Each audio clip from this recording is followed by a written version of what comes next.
She crashes into the most lethal alpha in Washington 3 weeks before his wedding. He claims her as mate. Marina's alone in a concrete bunker, watching security monitors as Trey fights for his life above. The compound is burning. Bodies everywhere. He's outnumbered, bleeding, losing. Then a voice cuts through the walls. She freezes. "I know you're there, sweetheart."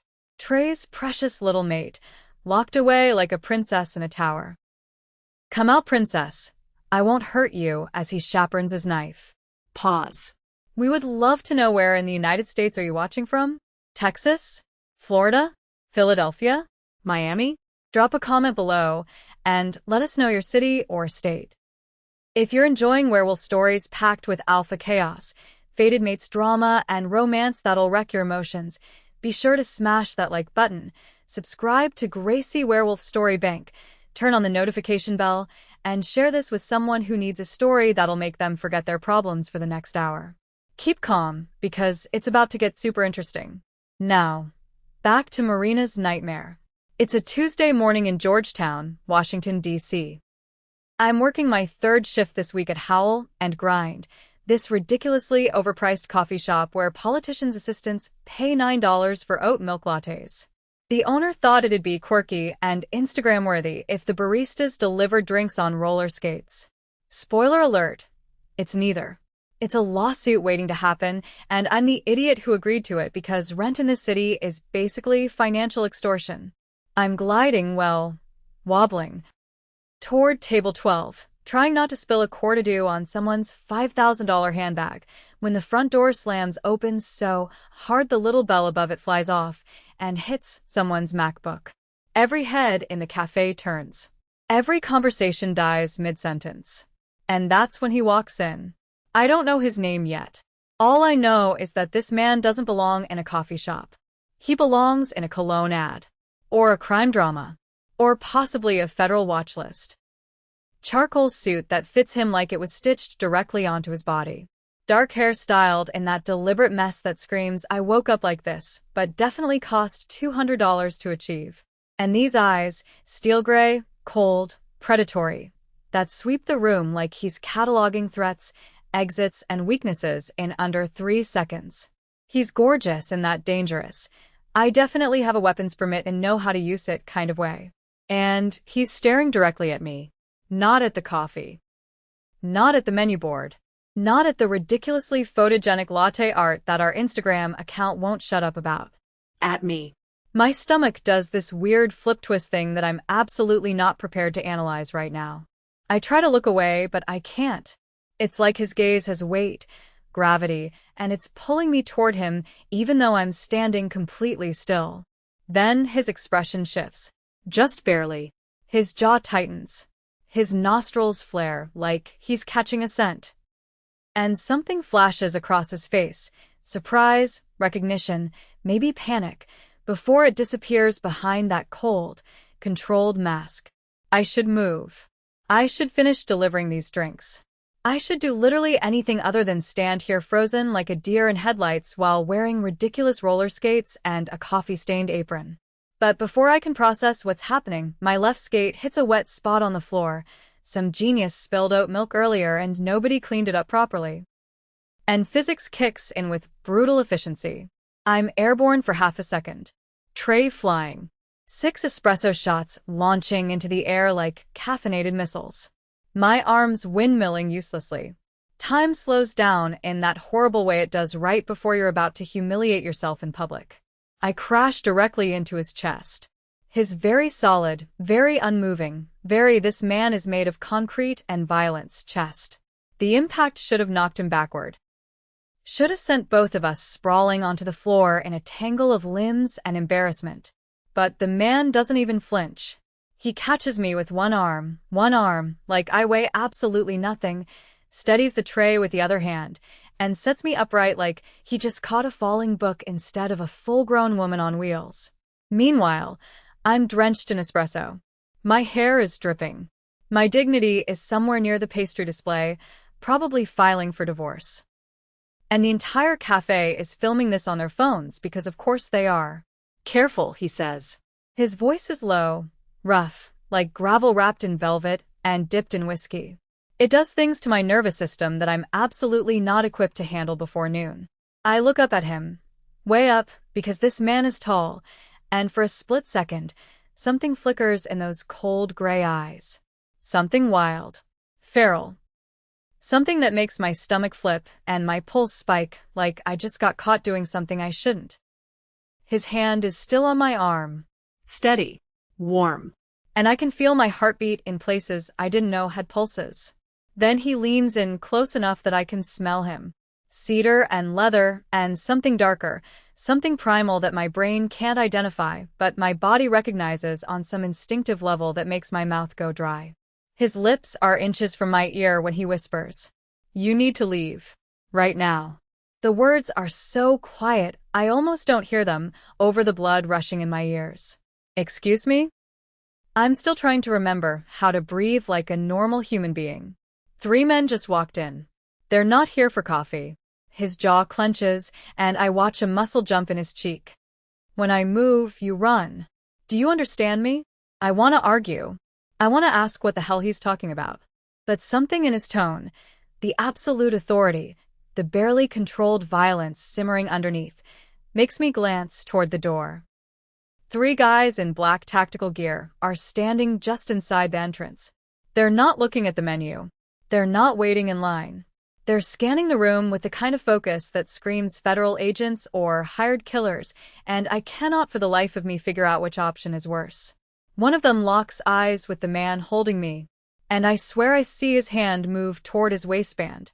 What the hell is going on? I hiss. He doesn't answer. He just grabs my wrist. His grip is firm but not painful, like he's done this 1,000 times, and yanks me behind the counter. I stumble, my skates sliding on the tile, and he steadies me again with one hand while his eyes track the 3 men moving toward us. "Stay down," he says. It's not a request. Then the first guy charges. What happens next doesn't look real. It looks like choreography from an action movie. The kind of fight scene that takes weeks to rehearse and gets shot from 17 different angles. Except this is happening right now, 3 feet away from me, with no stunt doubles or safety wires. The man, my rescuer, my kidnapper, I don't even know anymore, moves like liquid violence. One punch, perfectly placed, and the first attacker drops like a sack of potatoes. The second guy tries to grab him from behind, and he spins, drives an elbow into the guy's ribs with a crack I feel in my teeth, then sweeps his legs out from under him. The cafe erupts into screaming chaos. People diving under tables. Someone's knocking over chairs trying to get to the exit. A woman is crying. And I'm crouched behind the espresso machine, heart hammering against my ribs, watching this stranger dismantle 2 trained operatives with his bare hands like he's swatting flies. It's brutal. It's efficient. And it's absolutely terrifying. The third guy pulls a weapon. I can't see what it is from this angle, but the man reacts instantly. He kicks a chair into the guy's path, closes the distance while he's off balance, and does something with his hands that makes the weapon clatter to the floor. Then one more hit, precise, controlled, and the guy crumples. 3 attackers. Maybe 15 seconds total. The man stands there, breathing hard, a cut above his eyebrow, leaking blood down the side of his face. His suit is torn at the shoulder. His knuckles are split, and when he turns to look at me, his eyes are glowing. Not reflecting light. Not a trick of the fluorescence. Glowing. Gold. Molten. Inhuman. I stop breathing. "We need to go. Now." He extends a hand toward me. "I don't even know you." My voice comes out higher than I'd like, borderline hysteria creeping in around the edges. "You will." He grabs my arm, not rough, but leaving no room for argument, and pulls me toward the back exit. "Because as of 30 seconds ago, you became the most dangerous person in my life." "What are you talking about?" I'm stumbling after him, my skates useless on the tile, my brain trying to catch up with reality and failing spectacularly. He stops. Turns. And for the first time, I see something in his expression that looks almost like regret. Or maybe fear. It's gone too fast for me to identify. He looks at me with those predator eyes, still faintly glowing, still completely inhuman, and says the 4 words that will ruin my entire existence. You're my mate, Marina. I don't have time to process that. Don't have time to ask how he knows my name, or what mate even means in this context, or why his eyes are doing that thing. He drags me out into the alley behind the cafe, and my boring, coffee-stained, student loan debt-ridden life officially ends. The alley smells like rotting garbage and stale beer. There's a dumpster blocking one end, brick walls closing in on both sides, and this man, Trey, apparently, standing between me and the only visible exit. The SUV is idling behind him, engine purring like a predator waiting to pounce. Get in. His voice leaves no room for negotiation. It's the same tone you'd use to command a dog, and I hate how effective it is.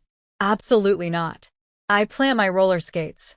Yes, still wearing them because my life has become a dark comedy written by someone with a vendetta against me, firmly on the grimy pavement. I don't get into unmarked vehicles with violent strangers who say cryptic nonsense about mates and danger. That's like rule number 1 of not getting murdered. He sighs like I'm a toddler refusing nap time. Like my perfectly reasonable concerns about being kidnapped are somehow an inconvenience to his schedule. Marina, those men weren't human. They were sent by the Kincaid Pack, my enemies, and they will kill you to get to me. So, unless you want to test your mortality in the next 60 seconds, get in the vehicle. Why would they kill me? I make minimum wage plus tips. My credit score is in the low 600s. I'm the least threatening person you could possibly meet. You stopped being nobody the second I recognized your scent. His jaw tightens, and I watch that muscle jump again. You're mine now, which means you're a target. Which means every enemy I've made in the last 15 years will try to use you against me. I didn't agree to be yours. Fate doesn't ask permission. I'm about to launch into a very eloquent argument about bodily autonomy and the fundamental problems with destiny as a concept when I hear them. Footsteps. Heavy, synchronized, military-grade footsteps echoing from the main street. Multiple pairs. Moving fast. Trey's entire body goes rigid. Every muscle locks into place like he's been turned to stone. His head tilts slightly, and I realize he's listening to something I can't hear yet. His eyes flash gold, that same inhuman glow from the cafe. And his lips pull back just enough that I can see his teeth. They're sharper than they should be. Get in the vehicle, Marina. His voice has dropped an octave. It doesn't sound entirely human anymore. Right now. The footsteps are getting louder. Closer. And I realize with creeping, ice-cold horror that he's not joking. He's not exaggerating. Something is coming for us, and whatever it is, it's worse than getting into this SUV. I dive into the back seat. He slams the door so hard the whole vehicle shakes, slides into the driver's seat with inhuman speed, and we peel out of the alley so fast my head snaps back against the leather. I'm thrown sideways as he takes the corner onto K Street, tires screaming, and I have to brace myself against the door to avoid getting tossed around like laundry in a dryer. Seatbelt, he snaps. I fumble for it with shaking hands, click it into place, and then we're weaving through Georgetown traffic like we're in a Fast and Furious movie. He blows through a red light, cuts off a taxi, nearly clips a pedestrian who flips us off and screams something I can't hear through the closed windows. I finally manage to scramble upright, rip off the stupid roller skates. My feet are sweating and cramping, and I'm pretty sure I've got blisters forming. And get my first good look at the man who just kidnapped me. Trey Curtis. Has to be mid-30s, though it's hard to tell with that face. Dark hair disheveled from the fight, falling across his forehead in a way that would be attractive if I weren't currently being abducted. Jaw sharp enough to cut glass. Hands gripping the steering wheel with barely restrained violence, knuckles white, tendons standing out like cables. And a 3-inch gash on his forearm that's healing, visibly healing. Right in front of me. I watch the skin knit itself back together. Watch the blood stop flowing. Watch the wound close up like someone's playing a video in reverse. What the hell are you? The words come out as a whisper. Alpha of the Cascade Pack. Largest werewolf territory on the East Coast. He doesn't look at me. His eyes are locked on the road, scanning mirrors, checking angles. We operate out of the Appalachian region, but I maintain a presence in DC for political leverage. Political leverage. You're talking about werewolf politics. I'm still staring at his arm. The skin is smooth now, unbroken, like he was never injured at all. Welcome to your new reality. I laugh. It comes out slightly unhinged, borderline hysterical, the kind of laugh you make when your brain is trying to process information it was never designed to handle. This is insane. This is actually insane. I'm supposed to believe that werewolves exist, they have politics, and I'm somehow involved because you sniff me? That's your big explanation? You caught my scent, and now I'm your property. It's more complicated than that. Then uncomplicated. My voice cracks. I can feel panic rising in my chest like water filling a sinking ship. Because from where I'm sitting, you just assaulted 3 people in a coffee shop, dragged me into an SUV against my will, and told me I'm your mate like that's supposed to mean something to me. He finally looks at me, turns his head just enough that I can see his profile in the rearview mirror, and the intensity in those gray-gold eyes makes my breath catch in my throat. 3 weeks ago, I agreed to a political marriage with the daughter of the Northern Ridge Pack. Her name is Vivian Blackwell. It's a treaty marriage designed to unite 2 territories and prevent a war that would kill thousands. His voice is flat, clinical, like he's reciting facts from a briefing document. The wedding is in 21 days. Everything is arranged. Invitations sent. Alliances secured. Guest list finalized. I've met with her family 4 times. We've signed contracts. There are lawyers involved. Congratulations? I don't know where he's going with this, but I'm pretty sure I'm not going to like it. Then this morning, I walked into a coffee shop because my assistant forgot to pick up my order, and my wolf recognized you. Not her. Not the woman I'm supposed to marry. You. He grips the steering wheel so hard I hear the leather creak. Do you understand what that means? That you're a cheating fiancé with a supernatural excuse? It means fate chose you. My wolf chose you. And now I'm bound to you whether either of us wants it or not. He takes a sharp left onto the Key Bridge, heading toward Virginia. The mate bond is absolute. It's biological, chemical. It overrides everything else: logic, planning, political necessity. I can't ignore it. I can't break it. I can't pretend you don't exist. Silence crashes between us like a physical force.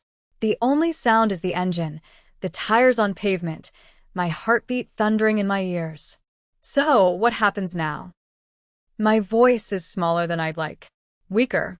I sound like a scared kid, and I hate it. Trey's expression hardens. His jaw sets. His eyes go cold and distant. Now I figure out how to keep you alive. Break a treaty without starting a war. Convince my pack that their alpha isn't losing his mind. Navigate political fallout that could destabilize the entire eastern seaboard. And hope to God that the Kincaids don't find you before I can secure my territory. And me? What about what I want? He meets my eyes in the rearview mirror.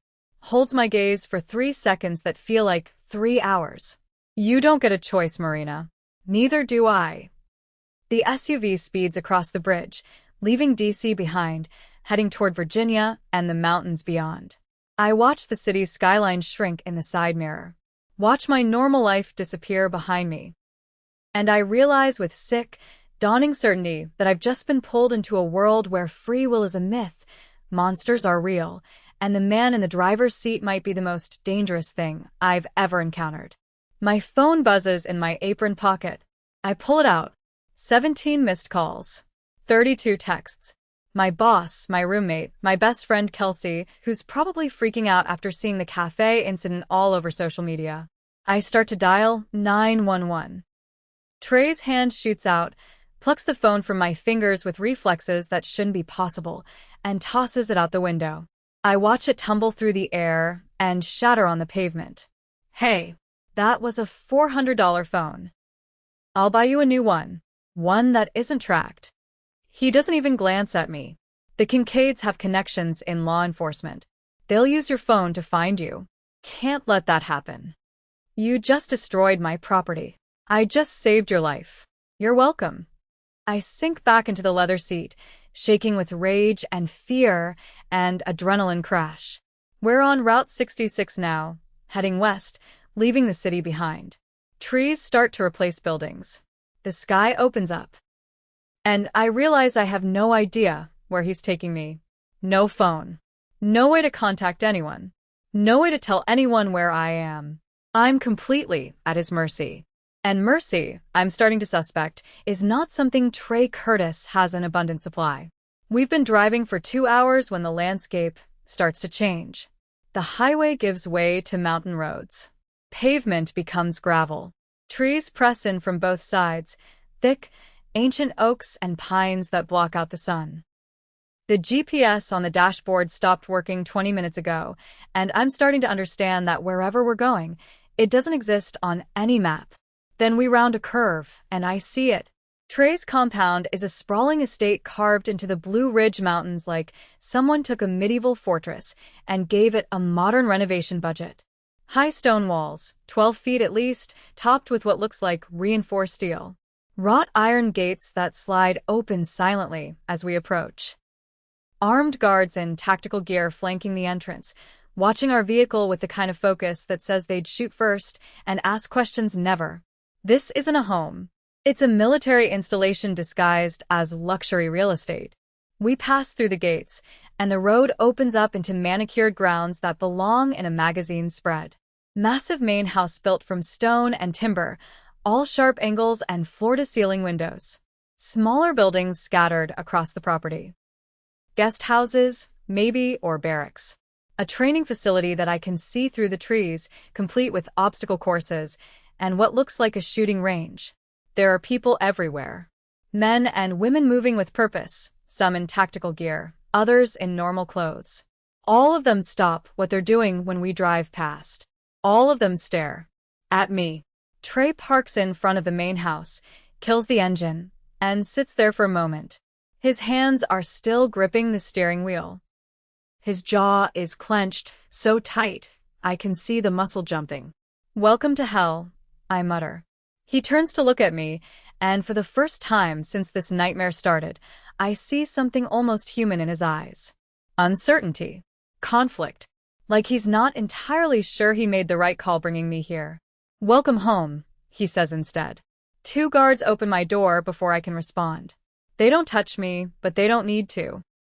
Their presence alone makes it clear I'm not walking away from this vehicle without cooperation. I climb out on shaking legs. My feet are bare, still no shoes because the roller skates are somewhere in the back seat, and I'd rather walk on hot coals than put those things back on. The gravel driveway bites into my soles. The mountain air is cold, crisp, smelling like pine and earth and something wild I can't identify. Trey comes around the front of the SUV, and everyone on the grounds immediately drops what they're doing. Heads bow. Eyes lower. It's not fear exactly. It's deeper than that. Primal. Like every person here recognizes him as something more than human, something that demands submission on a cellular level. "Status," he says to the nearest guard. "Perimeter secure, Alpha." The Kincaids haven't made contact since the Georgetown incident. The guard's voice is steady, professional. "Counsel's waiting for you in the main hall." They're not happy. They never are. Trey's hand moves to the small of my back, not grabbing, just guiding, and I hate how my body reacts to his touch. Heat spreading from that single point of contact, my pulse spiking, my breath catching. "Get her settled in the East Wing. Full security detail." "Wait." I start to protest, but we're already moving. Across the driveway, up stone steps, through massive double doors. The interior is exactly what you'd expect from a paranoid billionaire with a god complex. Vaulted ceilings, exposed timber beams, stone fireplace that could fit a small car. Everything is dark wood and leather and metal. Masculine, brutal, expensive. But it's the people that make me freeze. There are at least 20 wolves. I'm calling them wolves now because what else am I supposed to call them? Gathered in what looks like a great hall. They're all staring at us. At me. Some with curiosity. Some with hostility. One woman in the back looks like she wants to rip my throat out with her bare hands. "Is that her?" someone whispers. She's human, another voice hisses. He brought a human here? The wedding's in 3 weeks. Enough. Trey's voice cuts through the murmuring like a blade. This is Marina. She's under my protection. Anyone who touches her answers to me. Anyone who threatens her dies. Are we clear? Nobody argues. Nobody even breathes too loud. But I can feel their eyes on me, weighing, judging, calculating. I'm escorted, not dragged, but definitely not given a choice, through a maze of hallways into what Trey called the East Wing. The guard unlocks a door, steps aside, and I walk into a guest suite that's nicer than any apartment I've ever lived in. King-size bed with sheets that probably have a thread count higher than my GPA. Marble bathroom with a soaking tub and a shower that has more jets than a car wash. Floor-to-ceiling windows overlooking the forest, mountains rising in the distance, sunset painting everything gold and red. It's beautiful. It's also a cage. I walk to the door, test the handle. Locked. You've got to be kidding me, I mutter. It's for your protection. Trey's voice comes from behind me. I didn't even hear him come in. He's leaning against the doorframe, arms crossed, looking every bit the dangerous predator he is. Still wearing that torn suit. Still bleeding from cuts that are healing even as I watch. Protection or imprisonment? Both. He doesn't sugarcoat it. Doesn't try to make it sound better than it is. The Kincaid pack knows you exist now. They saw you with me. They'll use you to destroy me, either by killing you or by threatening you until I break. Until I neutralize that threat, you stay here. Behind walls. Behind guards. Where I can keep you alive. I have a life, Trey. My voice is rising, hysteria creeping back in. A job. Friends who are probably losing their minds right now. A cat named Pickles who's going to destroy my apartment if I don't feed him by 6 o'clock.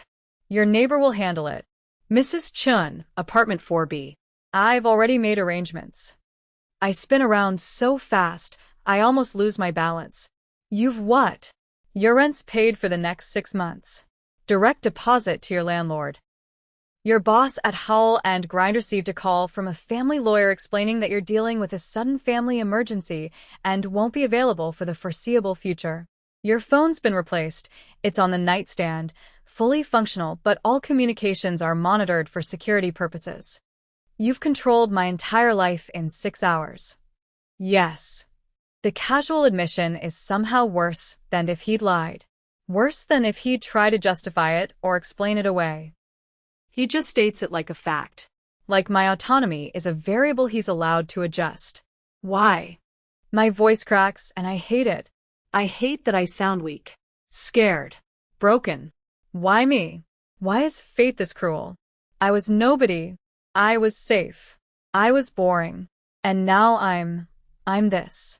I gesture at myself, at the room, at everything. A prisoner in a mansion. Claimed by a man I don't know. Hunted by enemies I've never met. Why? Something shifts in his expression. The mask cracks just for a second, and I see exhaustion bleeding through. Frustration. Regret. Maybe even pain.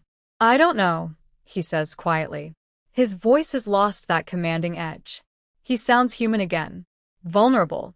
I've asked myself the same question every minute since I walked into that cafe. Why you? Why now? Why 3 weeks before a wedding that's supposed to save thousands of lives? So unclaim me. Tell fate to go screw itself. Let me go home. I can't. The words sound like they're being ripped out of him. The bond doesn't work that way. I can't ignore it. I can't break it. I can't pretend it doesn't exist. My wolf has chosen you, and that's absolute. Fighting it would drive me insane, literally. Wolves who resist the mate bond lose their minds. They become feral. Dangerous. So, I'm supposed to just accept this? Give up everything because your wolf decided I smelled good. No. He pushes off the doorframe, takes a step toward me. You're supposed to survive. Stay alive. Let me figure out how to fix this mess without getting you killed. And maybe he stops himself. Maybe what? He looks at me with those gray gold eyes, and I see something in them that makes my stomach flip. Something raw and desperate and terrifying. Maybe give me a chance to prove I'm more than the monster who kidnapped you. He leaves before I can respond. The door closes. The lock clicks. And I'm alone in a gilded cage with silk sheets and a marble bathroom and a view of mountains I can see but never touch. My phone is on the nightstand, exactly where he said it would be. New model. Top of the line. Unlocked. I pick it up. 37 missed calls. 63 texts. Voicemails from Kelsey, from my boss, from my roommate Zoe, who's probably convinced I'm dead in a ditch somewhere. I start to call Kelsey back, then remember. All communications are monitored. Every word I say, someone will hear. Every person I talk to, Trey will know about. My privacy is gone. My freedom is gone. My life as I knew it is gone. I sit on the edge of a king-size bed and stare at the locked door. But here's the thing about cages. They only work if you're too scared to fight back. And Marina Joanne Hayes? She's about to become the most dangerous thing Trey Curtis has ever underestimated. I meet Trey's fiancé on day 3 of my captivity. Day 3 of staring at locked doors and mountain views I can't reach. Day 3 of eating meals delivered by silent guards who won't make eye contact. Day 3 of feeling the mate bond pull at my chest like a fishhook lodged in my sternum, getting worse every hour, making it hard to breathe when Trey's not nearby. Which is most of the time, because he's been avoiding me like I'm radioactive. I'm in the kitchen at 2 in the afternoon. Finally figured out the guards will let me wander the main house during daylight hours, stress-eating peanut butter straight from the jar with a soup spoon because I've given up on dignity entirely. I'm wearing borrowed clothes that don't fit right. My hair's in a messy knot on top of my head. I haven't slept more than 3 hours at a stretch since I got here because every time I close my eyes I see those men charging at us in the cafe, or Trey's eyes glowing gold, or the way he moved like violence was a language he spoke fluently. That's when she walks in. I hear her before I see her. Heels clicking on marble floors with a kind of confidence that says she's never questioned her right to be anywhere. The kitchen door swings open, and she glides in like she's walking a runway in Milan instead of entering a room where I'm actively having a breakdown over processed nuts. Vivian Blackwell. I know it's her immediately, because she's everything I'm not. Tall, at least 5'10", in heels that probably cost more than my car. Elegant in a way that looks effortless but definitely isn't. Porcelain skin that's never seen a blemish. Ice blonde hair falling in perfect waves past her shoulders. Wearing a cream-colored suit that fits her like it was designed specifically for her body, which it probably was. And the kind of cold, crystalline beauty that belongs on a throne or a magazine cover, or anywhere that requires you to look untouchable. She takes one look at me. Peanut butter jar, messy hair, borrowed sweatpants, and her expression could freeze lava. So, you're the accident. Her voice is smooth, controlled, lethal. Every word precisely chosen and delivered with surgical precision. I lower the spoon slowly. Excuse me? The human my fiancé is risking everything for. She sets her designer purse, Hermes, probably worth $10,000, on the marble counter, like she's claiming territory. Tell me, Marina, was crashing into him part of some elaborate plan? Or are you genuinely this unfortunate? The condescension in her tone makes my spine straighten. I put down the peanut butter jar. I didn't ask for any of this. And yet here you are, living in his home, wearing his protection, eating his food, ruining a treaty that took 3 years to negotiate.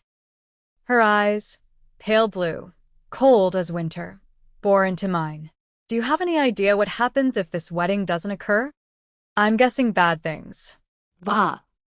She says it flatly, matter of fact, like she's discussing the weather. Bloodshed. Territorial disputes that will kill hundreds, maybe thousands. Innocent wolves slaughtered because an alpha couldn't control his instincts. She's close enough now that I can smell her perfume. Something expensive and floral that probably has a French name I can't pronounce. Trey is the most powerful alpha on the East Coast. He controls territory from Virginia to Maine. He has 1,500 wolves depending on him for protection, resources, stability. He doesn't get the luxury of following his heart. He has responsibilities. People who will die if he makes the wrong choice. Then maybe he should have thought about that before claiming me. He didn't claim you. His wolf did. Vivian's smile is razor sharp, all teeth and no warmth. And wolves are animals, Marina. Slaves to instinct. They smell something that calls to their biology, and they react. It's not love. It's not choice. It's chemistry. Pheromones. Base biological programming that has nothing to do with compatibility or connection or anything that matters in the real world. That's not what he said. What did he say? She cuts me off. That you're his mate? That fate chose you? That he can't resist the bond. She laughs, and it's the cruelest sound I've ever heard. Of course he said that. Because it's easier than admitting the truth. Which is that he's weak. She spits the word like poison. Strong alphas control their wolves. They don't let instinct dictate their actions. They don't throw away years of political strategy because some human girl smelled interesting. Her voice drops, becomes almost sympathetic.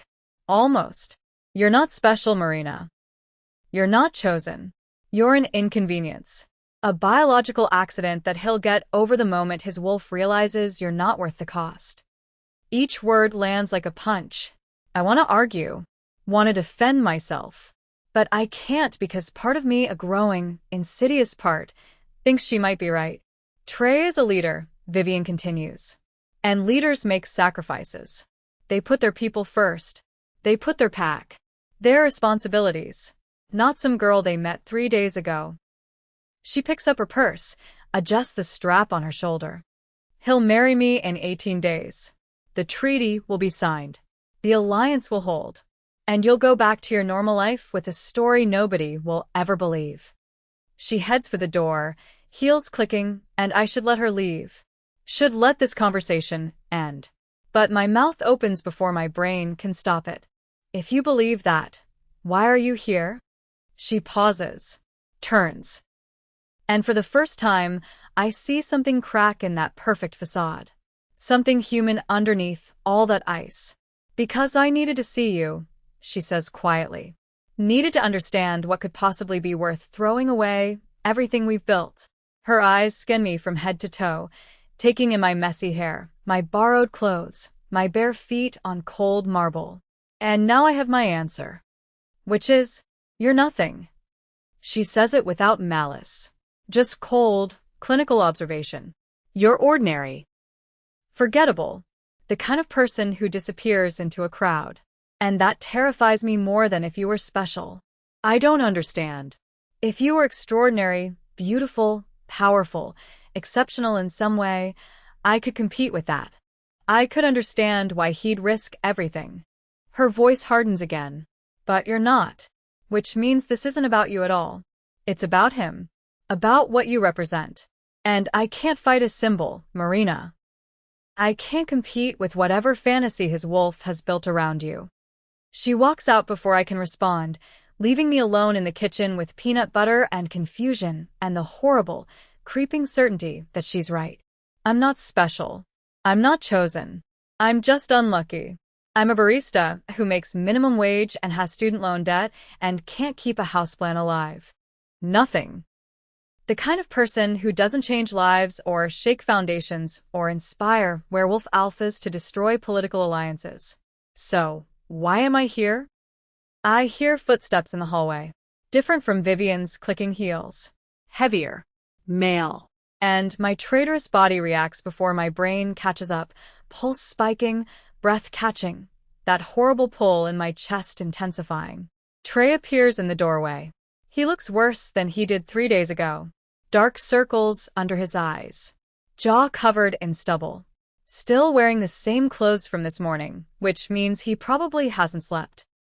His eyes find mine across the kitchen, and something passes between us. Something electric and terrifying and inevitable. Vivian was here, he says. It's not a question. How did you? I can smell her perfume. And your heart rate spiked 15 minutes ago. He takes a step into the kitchen. What did she say to you? The truth. My voice is steadier than I expected. That I'm ruining everything. That you're supposed to be a leader who puts his pack first. I gesture between us. Whatever this is, it's biology, not destiny. And that you'll get over it the second your wolf realizes I'm not worth the cost. He's silent for a long moment. His jaw clenches, unclenches. His hands curl into fists at his sides. And you believe her? I don't know what to believe. The words come out as a whisper. I don't know anything anymore. I don't know why I'm here. I don't know what you want from me. I don't know if this bond is real, or if it's just some biological glitch that's going to ruin both our lives. He crosses the kitchen in 3 strides. Suddenly he's too close, invading my space, and I can smell cedar and leather and something wild that makes my head spin. You want to know what I want? His voice is rough, barely controlled. I want to walk away. I want to ignore this bond and marry Vivian and do what's expected of me. I want my wolf to shut up and let me think clearly for 5 consecutive minutes. Then do it. But I can't. He slams his hand on the counter, and the marble cracks. Because every time I try to think about the wedding, about standing at that altar with her, my wolf goes insane. Every time I'm not near you, it feels like I'm suffocating. Every time you're in danger, I lose control. This isn't biology, Marina. This is hell. And I'm dragging both of us through it because I don't know how to stop. We're staring at each other, breathing hard, and I can feel the bond pulling tighter with every second. It's not romantic. It's not gentle. It's violent and desperate and terrifying. So what do? I whisper. His eyes flash gold. I don't know. Real talk, if you're watching this and you haven't subscribed yet, I'm genuinely curious.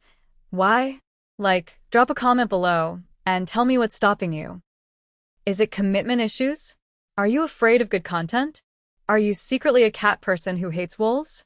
Let me know, because Gracie Werewolf Storybank is literally out here feeding you premium supernatural drama for free, and all we're asking is for you to hit 1 button.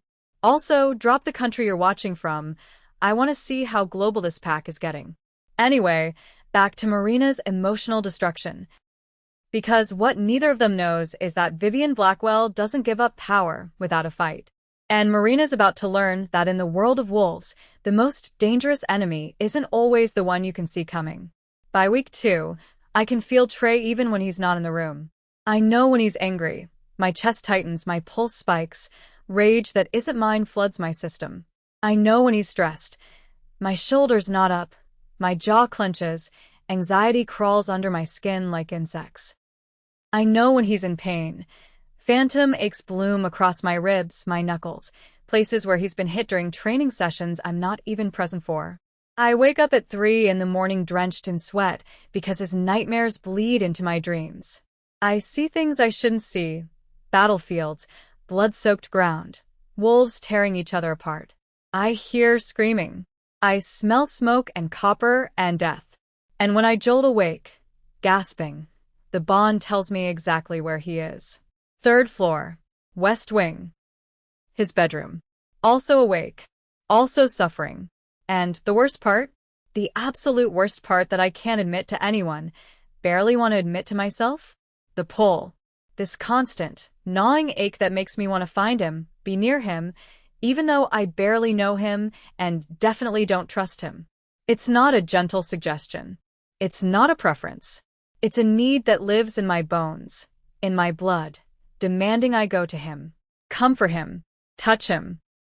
Like my body has been reprogrammed without my consent, and now I'm just a passenger watching my own autonomy disintegrate. I've tried ignoring it, fighting it, locking myself in my room and gripping the bed frame until my knuckles go white, trying to resist the urge to walk down the hallway and knock on his door. It doesn't work. The bond doesn't care about logic or boundaries or the fact that this man kidnapped me. It just pulls, and pulls, and pulls until I feel like I'm being torn in half. One night, I snap. It's 11:47. I've been lying awake for 3 hours feeling Trey's stress radiating through the bond like radiation poisoning. The wedding is 9 days away. 9 days until he marries Vivian Blackwell and signs a treaty that will lock him into a political alliance, while this bond slowly destroys both of us from the inside out. I can't take it anymore. I get up, pull on the borrowed robe that's 3 sizes too big, and walk through the compound like I'm sleepwalking. Guards nod as I pass, but don't stop me. They've gotten used to seeing me wander at night. The bond has trained them better than any order tray could give. I find him in his office on the 2nd floor, drowning in paperwork, looking like he hasn't slept in days. Because he hasn't. I know. I feel it. The office is massive. Floor-to-ceiling bookshelves, leather furniture, a desk made from a single slab of dark wood that probably required a crane to install. Papers everywhere. Maps spread across every surface. Legal documents stamped with seals I don't recognize. A bottle of whiskey on the desk, half empty, no glass in sight. He's wearing jeans and a t-shirt. Hair completely disheveled like he's been running his hands through it for hours. And his eyes bloodshot, exhausted, barely human anymore. He looks up when I enter. Doesn't seem surprised. "We need to talk," I say from the doorway. He doesn't look up from the contract he's reading. "Not now." "Yes, now." I step inside, close the door behind me. This bond, whatever this is, it's killing both of us. You're miserable. I can feel you falling apart from 3 floors away, and I can't sleep, can't think, can't exist without your emotions bleeding into mine like toxic waste. I'm aware of the problem, Marina. Are you? Because from where I'm standing, you're pretending everything's fine while you plan a wedding that's going to destroy you. You're about to marry someone you don't love to prevent a war, and you're acting like that's a sustainable solution. That's correct. So break the engagement. I can't. You mean you won't? He slams his hand on the desk, so hard the wood cracks straight down the middle. Papers scatter. The whiskey bottle tips over, spilling amber liquid across documents that probably took weeks to prepare. He doesn't even look at the damage. Just stares at me with eyes that are more gold than gray now. I have 1,500 wolves depending on me, Marina. Families. Children. Elders who've survived 3 territorial wars and deserve to live out their remaining years in peace. His voice is rising, losing that controlled edge. If I break this treaty, the Northern Ridge Pack will see it as an act of aggression. An insult. A declaration that we don't honor our agreements. They'll attack. And people I've sworn to protect, people who trust me to make the right choices, will die because I couldn't control my wolf. So you're choosing them over me.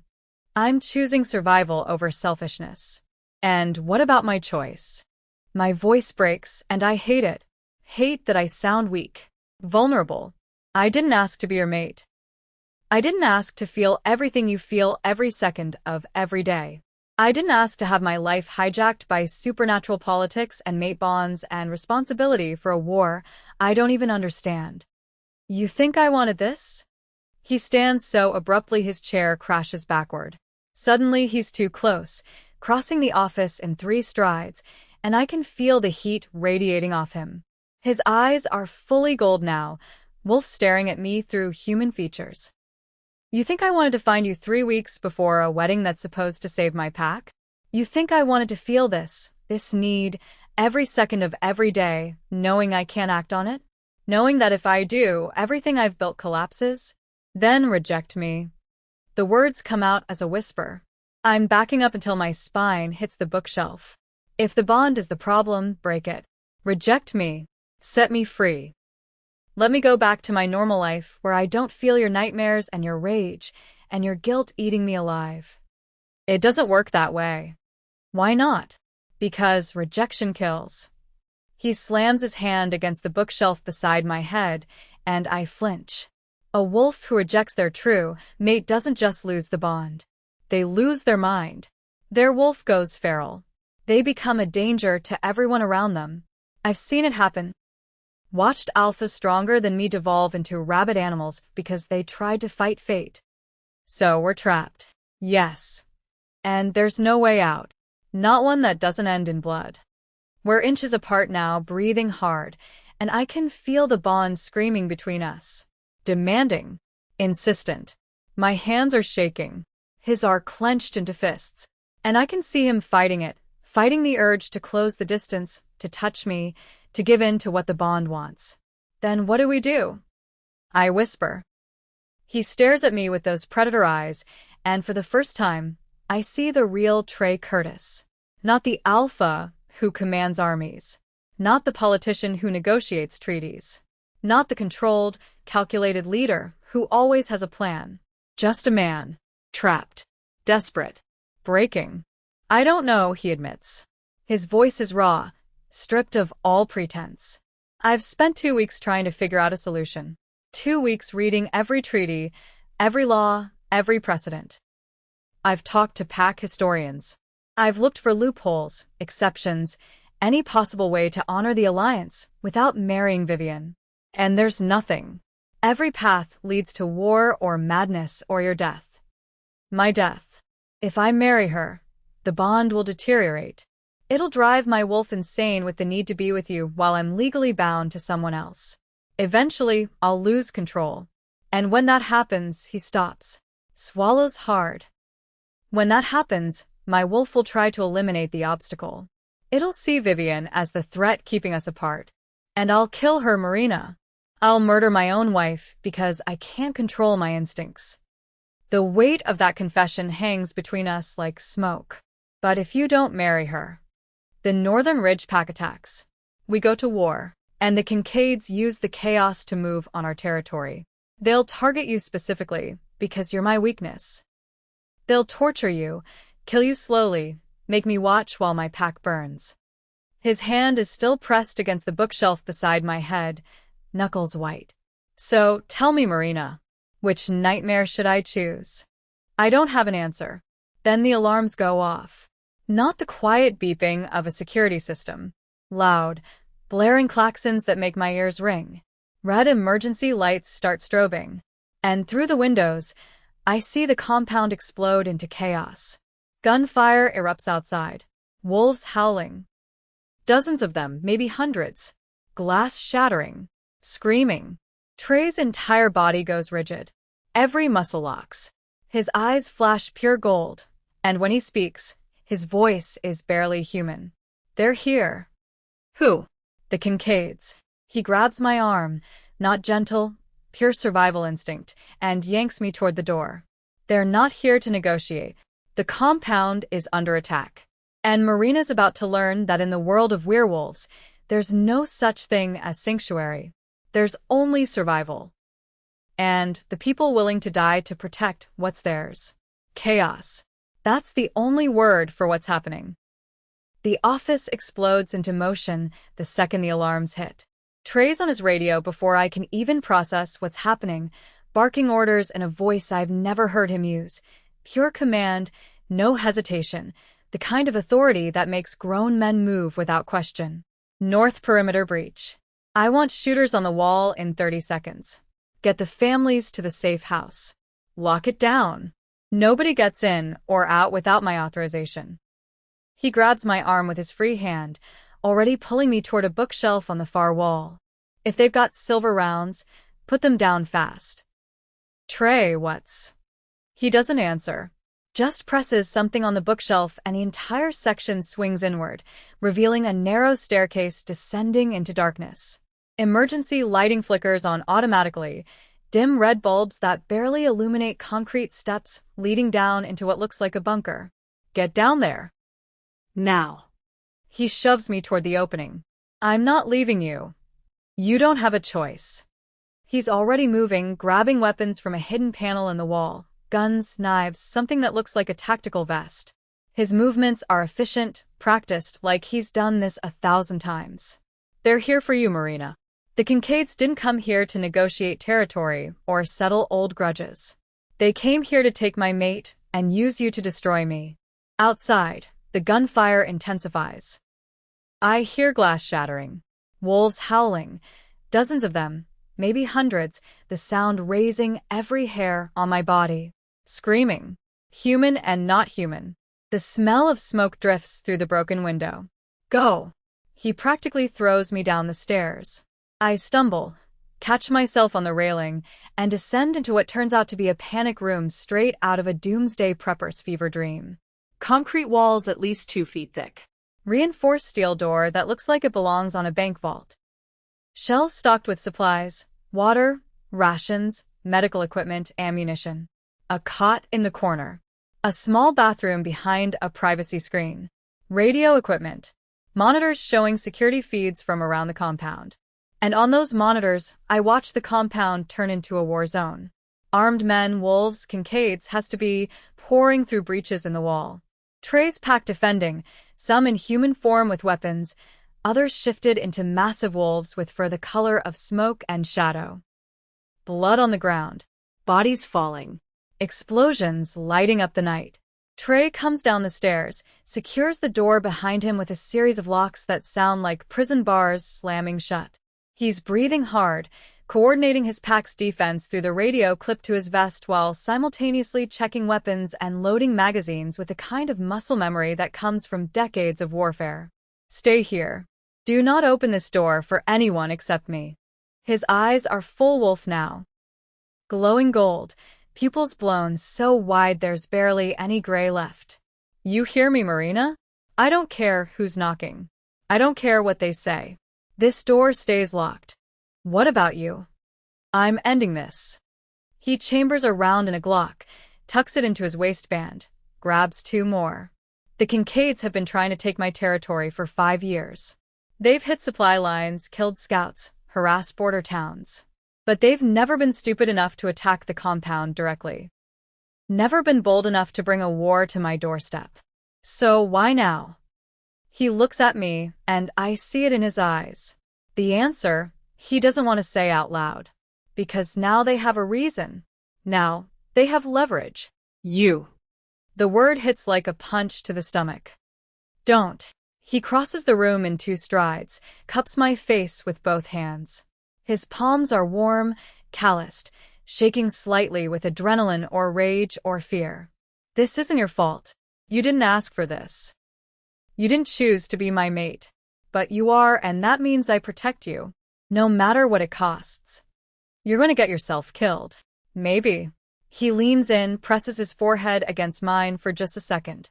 But I'm taking as many of them with me as I can. Then he's gone up the stairs, the vault door slamming shut with a finality that makes my chest compress. I'm alone in the dark with nothing but emergency lighting, security monitors, and the sound of my heartbeat hammering in my ears. I don't know how long I'm down there. Time becomes meaningless when you're trapped underground listening to the people above you fight for their lives. I watch the monitors. Watch Trey moving through the compound like a force of nature, taking down Kincaid wolves with brutal efficiency. Watch his pack fighting, bleeding, dying. Watch the body count rise. Minutes. Hours. I can't tell anymore. Then I hear it. A voice. Muffled coming through the walls. Through the ventilation system, maybe, or through speakers I didn't notice. I freeze. My blood turns to ice. I know you're there, sweetheart. Trey's precious little mate, locked away like a princess in a tower. The voice is smooth, mocking male. Confident, like he's got all the time in the world. My name is Donovan Kincaid. I'm the alpha who's about to rip your boyfriend's throat out. A pause. I can hear him breathing. Unless you come out. Go to hell, I whisper. I don't know if he can hear me. I don't care. See, here's the thing, Trey's strong. Probably the strongest alpha I've ever fought. Hell, probably the strongest alpha on this continent. But strength doesn't matter when you're outnumbered 15-1. Another pause. Longer this time. He's losing, Marina. I've got him pinned down in the east courtyard with half his pack dead around him. And when he falls, and he will fall, every wolf in this compound dies. Women. Children. The elderly wolves hiding in the safe house. All of them. Because that's what happens when you challenge a Kincaid and lose. My stomach drops. But you can stop it. His voice goes soft. Almost gentle. You come out. I take you hostage. Trey surrenders to save you. We leave with you. His pack lives. Nobody else has to die tonight. Simple exchange. You're lying. Maybe. He sounds amused. Or maybe I'm offering you the only choice that actually saves lives. Think about it, Marina. You stay down there, Trey dies trying to protect you. His pack gets slaughtered. Everything he's built over decades burns to the ground. All because you were too scared to walk through a door. If I come out, you'll kill us both. Eventually, sure. But not tonight. Tonight, I just want leverage. I want Trey to know that his mate, the woman his wolf chose over political necessity, is mine now. I want him to watch me walk away with you. I want him to live with that failure. His voice hardens. You've got 60 seconds. Then I start executing his pack one by one until he breaks. Starting with the women. They're so much louder when they scream. I press my back against the concrete wall, heart hammering so hard it hurts. My hands are shaking. My breath comes in short, panic gasps. This is insane. This is the stupidest thing I could possibly do. I don't owe these people anything. I've been kidnapped, imprisoned, dragged into a war I didn't ask for, and don't understand. Trey made the choice to claim me. Trey created this situation. I should stay down here where it's safe and let him deal with the consequences of his actions. But then I think about the wolves I've seen over the past 2 weeks. The mother wolf who smiled at me in the hallway. The adult who brought me books when I was bored. The elderly wolf, had to be 80 years old, who brought me chamomile tea at midnight when the mate bond kept me awake, who sat with me for an hour without saying a word because he understood what it was like to feel trapped. And I think about Trey. Arrogant, controlling, impossible Trey, who kidnapped me and locked me up and destroyed my life. Who's also out there right now bleeding, fighting, dying because fate decided we belonged together and he's too stubborn to let me go. 45 seconds, Marina. I look at the monitors. Find Trey on one of the feeds. He's in the courtyard, surrounded by Kincaid wolves, back against a wall, covered in blood, his and theirs. Still fighting, still moving, but slower now. Injured, outnumbered, losing. 30 seconds. I make a decision that's either the bravest or stupidest thing I've ever done. I open the door. The locks disengage with a series of heavy clicks. The vault door swings inward on hydraulic hinges. Cool air rushes in, carrying the smell of smoke and blood and something chemical that burns my nose. Donovan Kincaid is standing in the stairwell, surrounded by soldiers in tactical gear, grinning like he just won the lottery. He's younger than I expected, maybe late 30s. Handsome in a cold, calculated way, sharp features, dark hair, eyes the color of amber. Wearing combat gear that's splattered with blood. Holding a gun that's pointed at my chest. There's my girl. He extends his free hand toward me. Smart choice. Let's go meet your mate. His soldiers move in. 2 of them grab my arms, not gentle, dragging me up the stairs. I don't resist. Don't fight. Because fighting means they start killing people, and I've already decided I'm not letting that happen. We emerge into the main house. It's a war zone. Bullet holes in the walls. Shattered windows. Bodies, human and wolf, scattered across the floor. The smell is overwhelming. Copper and cordite and death. They drag me through the compound, out into the courtyard where the fighting is thickest. And that's where I see him. Trey. On his knees. Surrounded by Kincaid wolves with weapons trained on him. Bleeding from a dozen wounds. His shirt torn, soaked with blood. Eyes still gold, still fighting, even now. When he sees me, his entire expression shatters. No. The word is a growl. Barely human. Marina, run. She's not running, Curtis.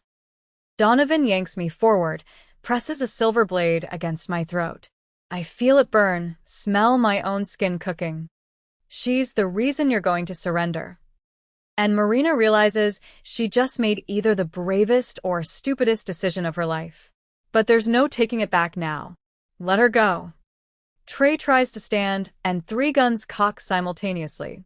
He freezes. This is between you and me. It's always been between you and me. She's innocent. She's human. She has nothing to do with our war. Wrong. Donovan's breath is hot against my ear, reeking of copper and rage. This became about her the moment you claimed a mate 3 weeks before a treaty wedding. The moment you decided your wolf's desires mattered more than political stability.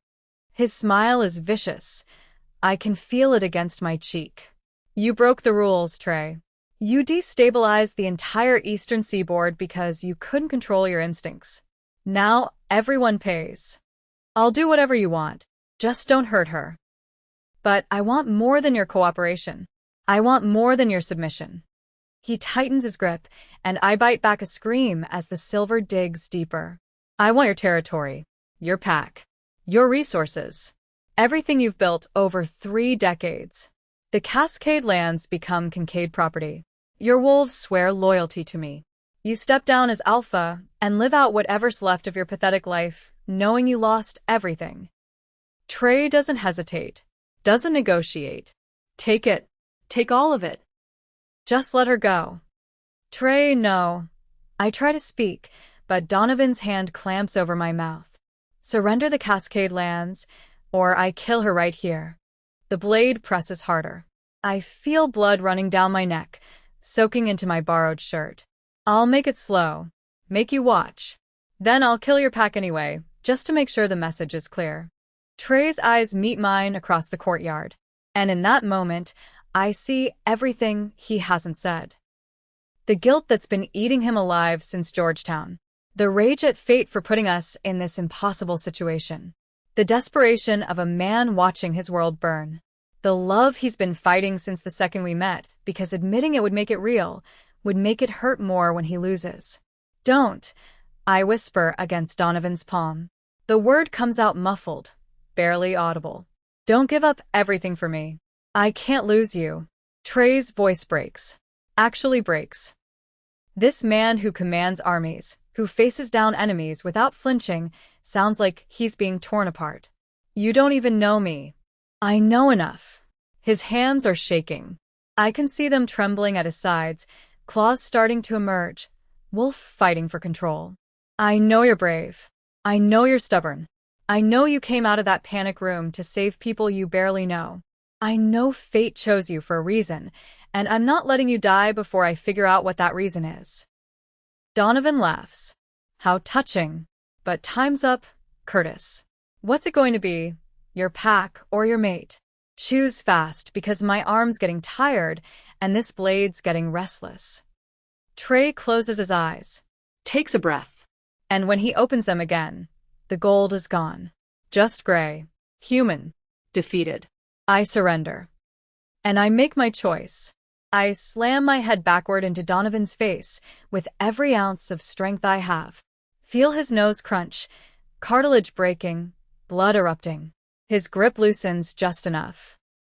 I drop to the ground, rolling away from the blade, feeling it slice across my shoulder but missing my throat. Trey explodes forward with a roar that shakes the entire compound. What happens next is brutal, fast, and absolutely terrifying. Trey shifts, not fully, but enough that his body becomes something between man and wolf. Bones crack and reform. Muscles expand. Claws rip through skin. His face elongates, jaw unhinging, teeth growing into fangs designed to tear through flesh and bone. And he tears through Donovan's soldiers like they're made of paper. The first one doesn't even have time to fire his weapon. Trey's claws rip through his chest, pull out his heart, drop it on the ground. The second tries to run.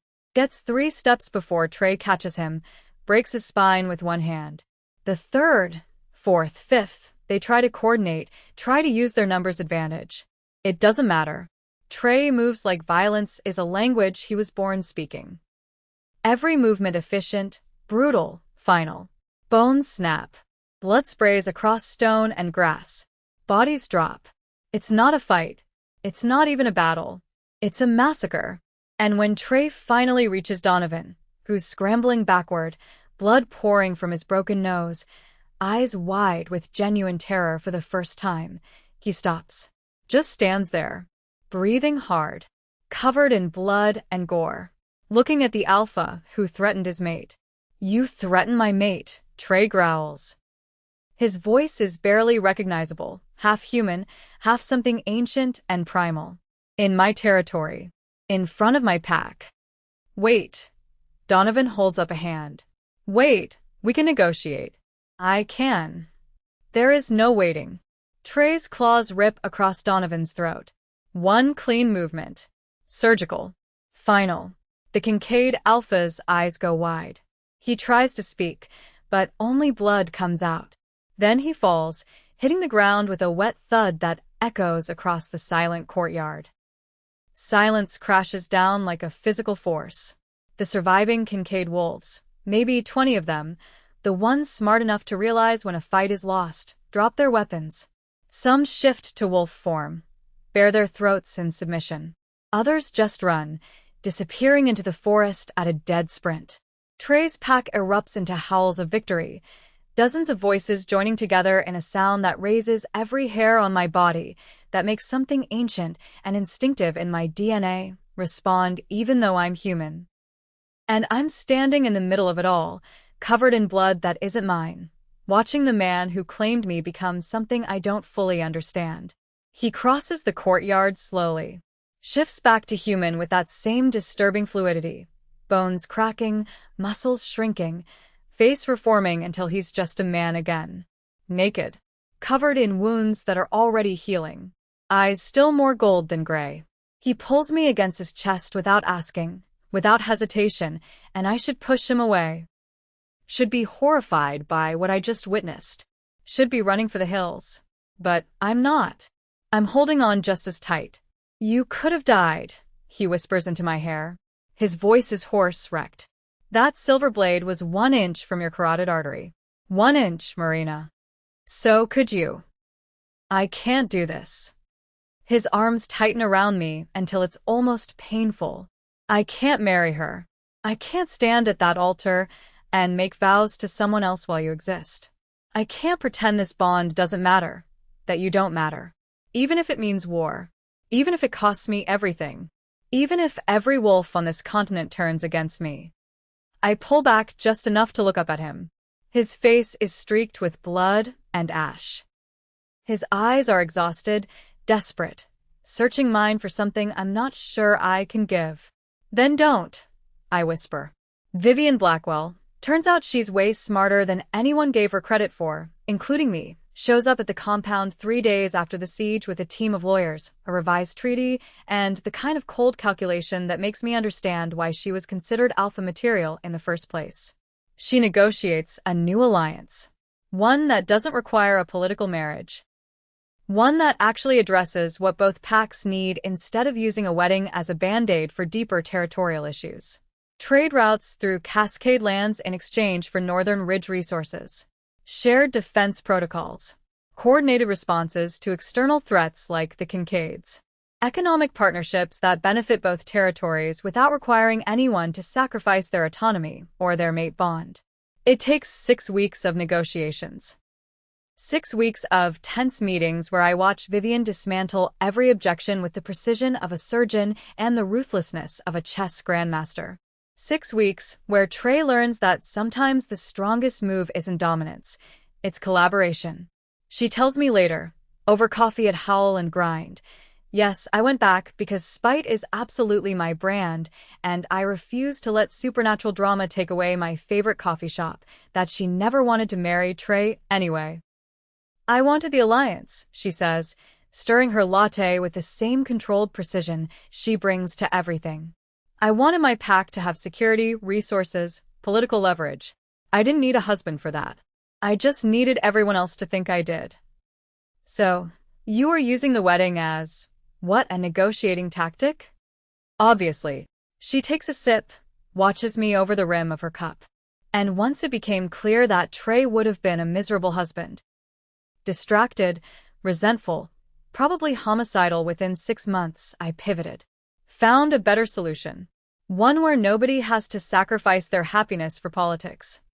You could have told us that from the start. Where's the fun in that? Her smile is razor sharp.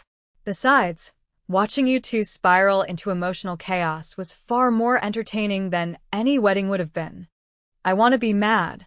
Want to resent her for the weeks of torture, the uncertainty, the fear. But I can't.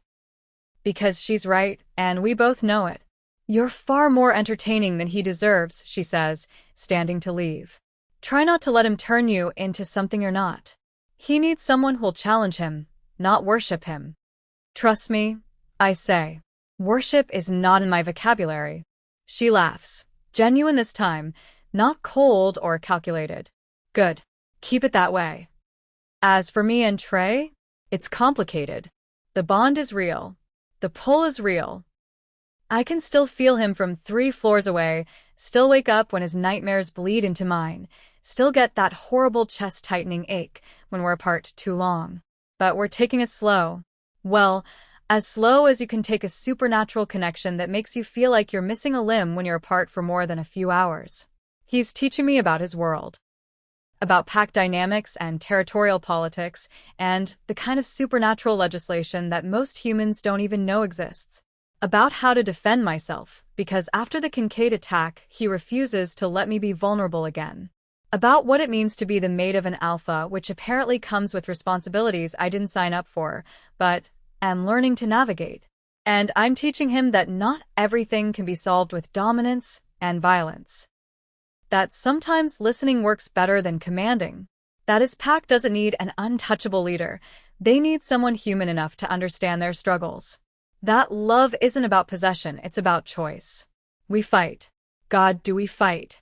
Screaming matches that make the guards nervous and probably violate several noise ordinances. About boundaries. About control. About the fact that he still treats me like I'm breakable when I've proven I'm not. But we also laugh. Late-night conversations in his office where he tells me stories about pack history and I tell him about my absolutely mundane human life before everything changed. Training sessions where he teaches me self-defense and I accidentally knee him in places that make him reconsider his teaching methods. Quiet mornings where we drink coffee in silence and the bond hums contentedly between us like it knows something we don't. We're figuring it out. And 3 months after the attack, when I move into the compound permanently, not as a prisoner this time, not as a captive or a political inconvenience, but as a choice I'm making with full autonomy, Trey asks me a question. We're on the balcony of what's become our shared bedroom, watching the sun set over the Blue Ridge Mountains, and he's quiet for a long time before he speaks. Do you regret it? His voice is soft, uncertain in a way he rarely allows himself to be. That day in the coffee shop, the roller skates, the espresso, all of it. If you could go back, knowing everything that would happen, would you change it? I think about it, really think about it. The chaos, the fear, the blood, the weeks of captivity, the mate bond that hijacked my autonomy, the war, the violence, everything I've lost and everything I've gained. Ask me again in 50 years. I say finally. He turns to look at me, and I see hope in his eyes. Vulnerability. Love that he's finally stopped fighting. Deal, he says and grins. Because that's the thing about fated mates. You don't get to choose the bond. You don't get to decide when it happens, or who it happens with, or whether the timing is convenient or catastrophic. But you do get to choose what you do with it. You get to choose whether to fight it or accept it. Whether to let it consume you or shape it into something that works. Whether to be a victim of destiny or an architect of your own future. And Marina Joanne Hayes? She's done being a victim. And that, my friends, is how Marina Joanne Hayes went from a barista on roller skates to the mate of the most dangerous alpha on the East Coast. If you made it this far and you still haven't subscribed to Gracie Werewolf Story Bank, I'm genuinely baffled. Like, what are you waiting for? A personal invitation from Trey? A howl at the moon? An engraved request written in werewolf blood? Drop a comment below and tell me what country you're watching from and why you're allergic to the subscribe button. I legitimately need to understand this phenomenon because we just gave you 50 minutes of premium supernatural romance drama for absolutely free. Hit that like button if you loved this chaotic mess of alpha energy, fated mate tension, and a heroine who refused to be a damsel in distress. Share this with someone who needs their world rocked by the kind of romance that comes with actual stakes, actual danger, and actual emotional payoff. We've got more stories coming that'll wreck you in the best way possible. Stories that'll make you question everything you thought you knew about love, fate, and whether destiny is a gift or a curse. Until next time, stay wild, stay loyal, and remember, fate doesn't ask permission, but love Love is always a choice. This is Gracie Werewolf Story Bank, and we'll see you in the next one.